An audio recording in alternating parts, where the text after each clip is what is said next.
All right, cool. I'm sitting here with my boy Tim from Tampa, Florida, and we been talking this morning about the pill mills down in Florida.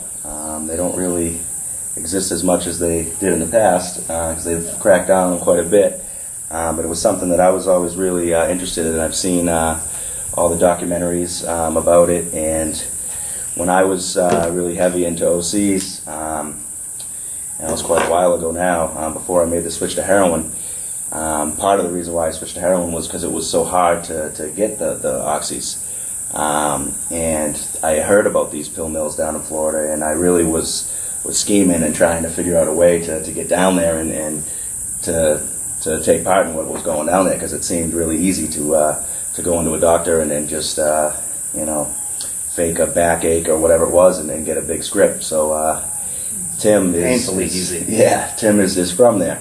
He's from Tampa, Florida, and he those pill mills played a big part in his addiction, I would say, or it made it easy for him to get them anyways.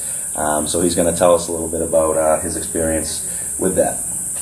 All right. So I had a dealer who was trying to set up this kind of pyramid scheme to get his own business running underneath him and people selling. So he had a whole collection of MRIs and stuff like that that he would hand out, and he would send us to favorable doctors.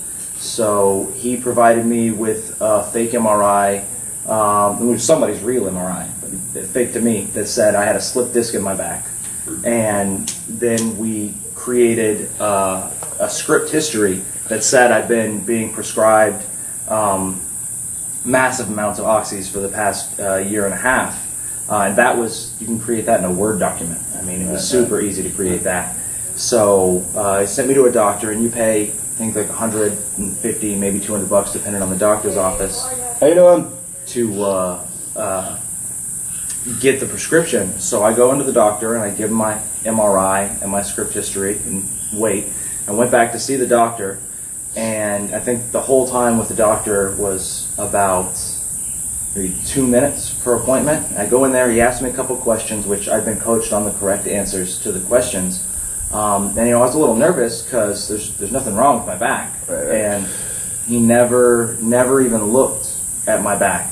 I think, and the big problem with the pill mills is that the doctors know that we don't need them. Right. They know that junkies are using them, but they don't care because they're making shitloads of money off of us. So, I answered his questions, said okay, and he wrote me a prescription for 280 oxys a month, which is the maximum amount legally allowed. Okay. And so I got used to it. What, 80 Oxy milligrams? 30s. 30s, okay,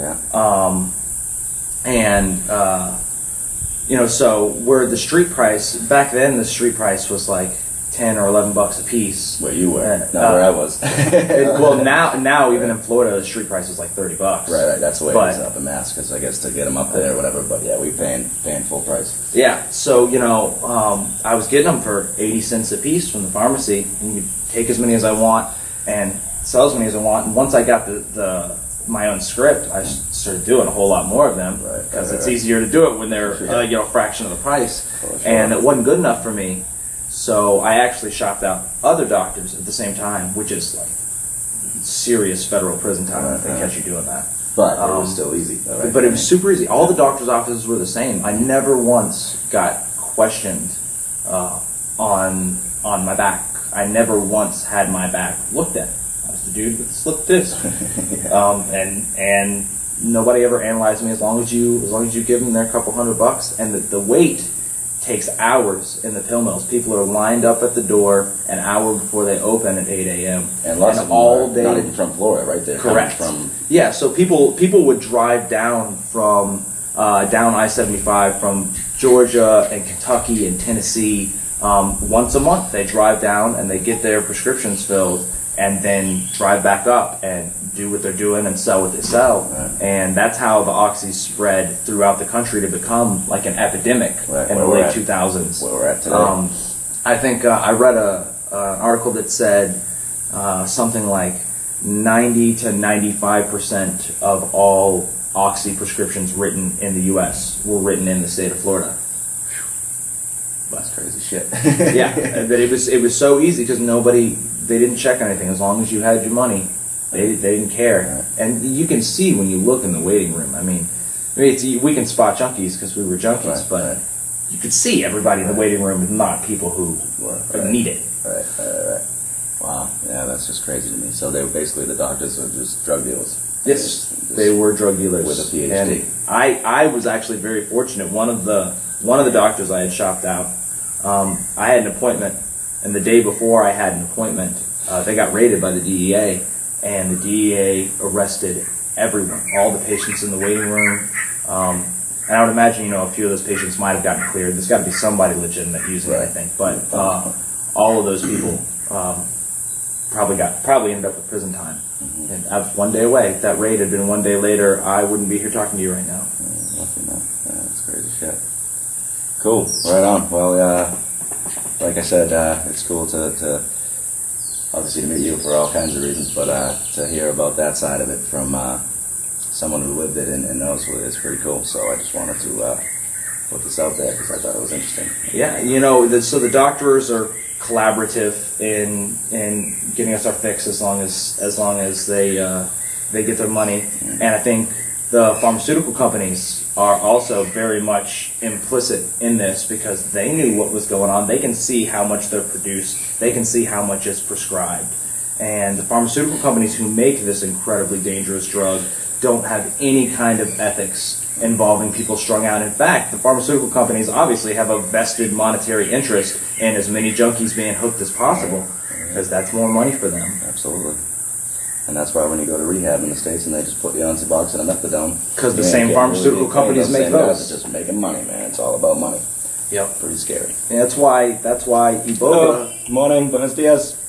That's why Iboga is illegal in the States. Howard Lotsoff, when he discovered Iboga in the 60s and spent the next 15 years researching it, developing the synthetic Ibogaine and so forth, and he went to the FDA for approval in the 80s, and the FDA, which is run by pharmaceutical executives, said, you're talking about a one-off cure.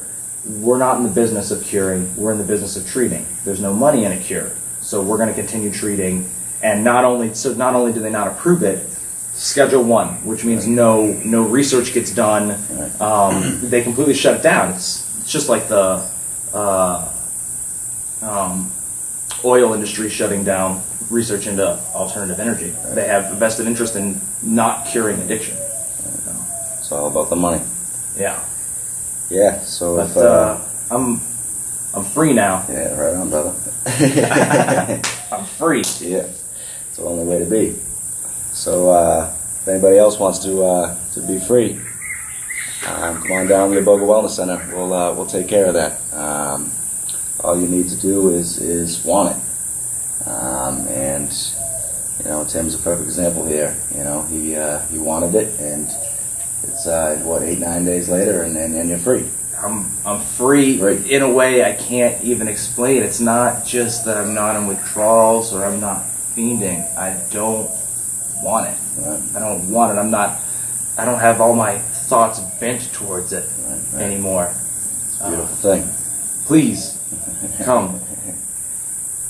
Absolutely. Right on. All right. Pura vida from Costa Rica. Pura vida.